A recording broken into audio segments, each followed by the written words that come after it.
देग्लाय बोसोरनि 2023 मायथाइनि आन्डार 13 फुटबल टुर्नामेन्ट दुलाराय बर' फरायसा आफादजों खुंजानाय बे दिनै गिबि बेखेवजेननाय हाबाफारि आरो सनितपुर जिल्लानि बातासिपुर मिलन हाइ स्कुलनि बे गेवलां फोथाराव दिनै गान्धी जयन्तीनि बे गोथार सानाव दुलाराय बर' फरायसा आफादा बेखेवनाय हाबाफारिखौ लादों आरो बेयाव गाहाय आलासि महरै जोंनि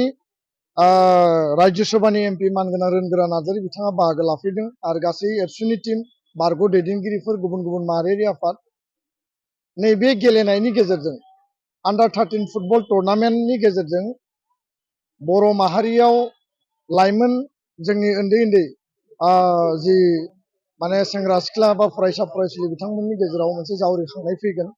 आरो बड'फा गोजोरथियारि सोलायनाय मावथांखिनि जि मोनसे गुबै आयदा जे जोंनि फरायसा आरो जोंनि लाइमोनफोरखौ जिउ दानांगौ केरियार बानायनांगौ फरायनायजों लोगोसे गेलेनाय कालचार आरो गुबुन गुबुन बिथिङाव बिथांमोननि जिउखौ दानानै होनांगौ आरो एन्टि ससियेल जिखिनि एक्टिभिटि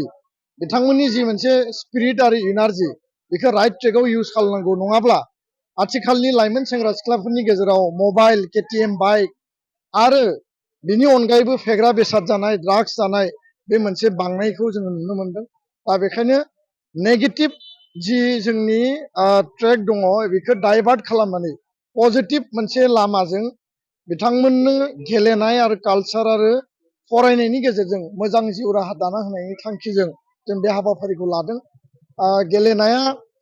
बर' माहारिनि मोनसे लाइफलाइन बायदि जाफैबाय आरो दिनै स्पर्ट्स फुटबल आरो गुबुन गुबुन इभेन्टआव बर'फ्रा नेसनेल इन्टारनेसनेल लेभेलाव दिनै जायगा आवग्रिनो हादों बातासिपुर ओनसोलाव नैबे 5 तारिखसिम जानो गोनां जि मोनसे बे टुर्नामेन्टनि जि गेलेनाय बिनि गेजेरजों समाजाव गोजोन खौसेथि आरो जोंनि गेजेराव बादायलायनाय यां जेनेरेसननि गेजेराव मोनसे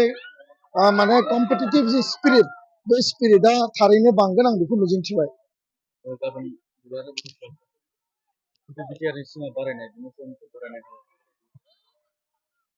दुलाराय बर' फरायसा आफादनि बानजायनायाव आरो बिश्वनाथ जिल्ला एबसुनि मददआव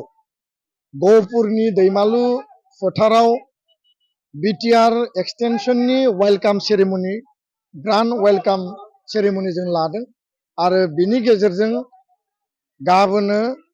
सनितपुर बिश्वनाथ आरो गुबुन गुबुन एरियाखौ बांहोनांगौनि थाखाय बा बासिमा बारायनांगौनि थाखाय जिखिनि जोङो बाउन्डारि कमिसननो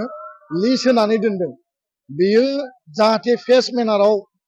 पूर्णांग पर्यायाव मोनसे जाफुंसार महर मोनगोन बिनि मोनसे कनफिडेन्सआ आरोबाव बांगोन मानो होनना बुङोब्ला आसाम सरकारनि केबिनेट जि मोनसे डिसिसन आरो बे केबिनेटआव 41 भिलेजखौ अलरेडि रिकमेन्ड खालामबाय आद्रा थानाय 500-600 जिखिनि गामिफोर दङ बे गामिखौ फेस मेनाराव बिथांमोना सोनायनि बाथ्रा दा बेखायनो गाबोनो आसामनि केबिनेट मन्त्रि पीयूष हाजरिका